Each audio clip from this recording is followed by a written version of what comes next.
ဆုံးသွားတယ်သူကတော့ Methodist တင်းတော်ကနေပေါက်ပွားလာတာဖြစ်တယ်မိသားစုက Methodist တင်းတော်ဆိုတော့ကျွန်တော် Alan Joy လည်း Methodist တင်းတော်ကပဲဖြစ်တယ်သူအနေနဲ့ Methodist ကနေ Melorite movement ကို join တယ်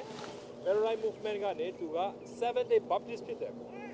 Seventh Day Baptist ဖြစ်ပြီးတော့ Seventh Day Adventist ကိုနောက်ပိုင်းမှာပြန်ပြီးပြောင်းလာတာဖြစ်တယ်သူတရားဟောတာတအားခွန်အားကြီးတယ်အထူးသဖြင့်ဥပုံနဲ့ပတ်သက်လာရင်တကယ်ကိုအားရပါရဟောတတ်တဲ့ပုဂ္ဂိုလ်တစ်ယောက်ဖြစ်တယ်ဒီနေ့မှာနော်သူနဲ့အတူဥပုံနဲ့ကဘယ်နေ့လဲဆိုတာသူတို့ debate လုပ်တယ် debate လုပ်တဲ့အခါကျတော့သူနဲ့ debate လုပ်တဲ့အပေါ်ကသူ့ကိုမင်းအဲ့လောက်တောင်ယုံကြည်တာနဲ့ကျန်းစာနဲ့ငါ့ကိုတက်တေပြကျန်းချက်နဲ့ငါ့ကိုတက်တေပြစမ်းဥပုံနဲ့ကဘာဖြစ်လို့လဲဆိုတော့သူတို့တော့ကဥပုံနဲ့က7 day ကနော် Saturday ဖြစ်တယ်လို့မယုံဘူး7 day က Sunday နေ့ဖြစ်တယ်လို့ယုံနေတဲ့ခက်ကာလ1800လေနော်ဆိုတော့အခါကျတော့သူကတော့ကျန်းချက်ကိုကင်ပြီးတော့တစ်ခုပြီးတစ်ခုလိုက်ပြတယ်တဲ့နော်ကျန်းချက်နဲ့ဒီမှာကျွန်တော်သူတို့စကားအတိအကျပြောမယ်နော် if you are so sure about the Sabbath why don't you prove it from the Bible